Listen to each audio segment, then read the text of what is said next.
दूर तिकडं डोंगरा पल्ल्याडे गाव होतं. त्या गावाला माझ्याच गावाचं नाव होतं. एक महादेवाचं मंदिर होतं त्या बी गावात. पर पिंड दारात नंदी गाभारात. अर म्हणलं हे काय, खाली डोकं वर पाय, हळद कुंकू लिंगावर आणि पंचामृत शिंगावर.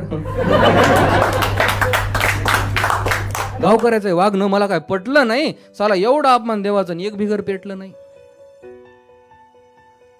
घेतलं बाहेरून दर्शन, मग केली पाठ देवाला आणि महादेवानं मग म्हणत म्हणत शिव्या घातल्या गावाला. मंदिराच्या दारातून एक पायवाटीचं वळण दिसलं. बघू म्हणलं आज जाऊन गाव नेमकं हाय तरी कसलं.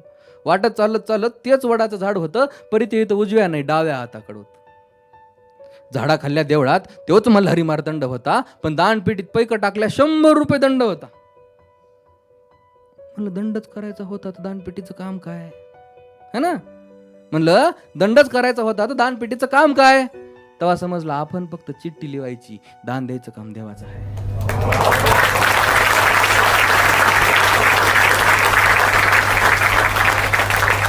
गावामध्ये शिरलो एकदाच आणि ते पिपळाचा पार आला. शेतकरी होते थाटामध्ये, पण पाणी घेऊन सावकार आला. अरे तिच्या आईला म्हणलं हे काहीतरी अजबच आहे. आमच्या सावकारा मोर कुणाची उभारायची टाप नाही. नजर मही स्थिर झाली जेव्हा पारावरल्या मारुतीवर डोळं थांबलं. एवढंच काय ते मंदिर वाटलं जे होतं जरा नीट बांधलं. हनुमंतरायांना पाहताच काय ते जीवात जीव आला आणि लगेच तक्रार केली. शिवलिंगासोबत अनर्थ झाला. महादेवासनी उघड्यावर ठेवून नंदीचा गाभाऱ्यात थाट आहे. तो बाजूचा माकड तोंड्या बोलतो कसा, महादेवाचीच इच्छा असावी, शेवटी नंदीवरच जगाचं पोट आहे.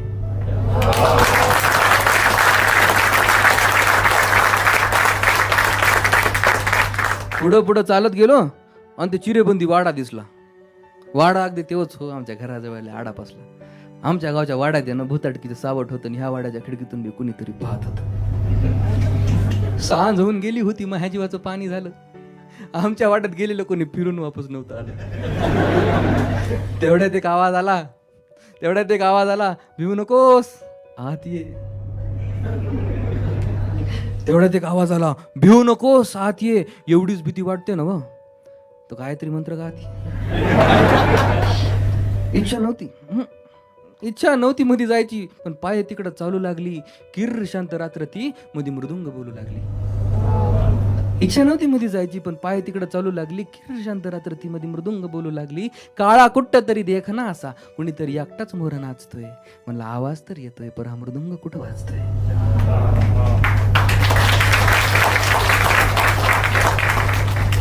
तर तेव्हा म्हणे तो काळ्या, तेव्हा म्हणे दूर तिकडं कुण्या गावी कुणीतरी माझी सय काढतंय.